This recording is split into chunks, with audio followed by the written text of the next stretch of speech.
खरं तर प्रशंसा कोणाला आवडत नाही. निरोगी आणि प्रशंसनीय पुरुष म्हणजे नेमकं कसं असावं याचं सुंदर वर्णन आयुर्वेदात दिलेलं आहे. आयुर्वेदानुसार प्रशंसनीय पुरुष तोच मानला जातो ज्याच्या शरीरात मांसाचं प्रमाण समतोल असतं, त्याचे शरीर अवयव हे सुडोल असतात, त्याची इंद्रिय मजबूत आणि कार्यक्षम असतात.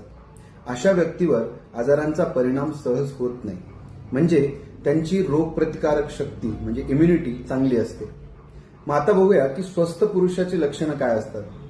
पुरुष ज्याच्या मांसपेशी मजबूत आहे आणि त्याची सहनशीलता खूप असते, जो भूक, तहान आणि उष्णता सहज सहन करू शकतो, जो श्रम आणि व्यायाम चांगल्या प्रकारे करू शकतो, अशा व्यक्तीचा जठराग्नी पचनशक्ती म्हणजे त्याचं डायजेशन हे समतोल असतं आणि म्हणून तो जे काही खातो त्याचं पचन योग्य प्रकारे होतं.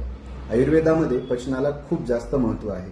म्हणजेच निरोगी शरीरासाठी फक्त दिसणं महत्वाचं नाही, तर शरीराची सहनशक्ती, पचनशक्ती आणि इंद्रियांची ताकद ही तितकीच महत्वाची आहे.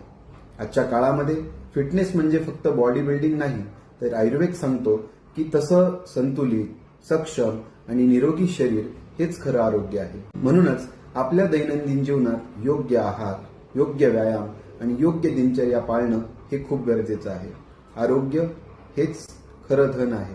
ज्यांना वाटतं की जिम मध्ये जाऊन बॉडी बनवणं हेच स्वास्थ्य आहे, अशा व्यक्तींना हा व्हिडिओ नक्की पाठवा आणि चॅनलला नक्की सबस्क्राईब करा.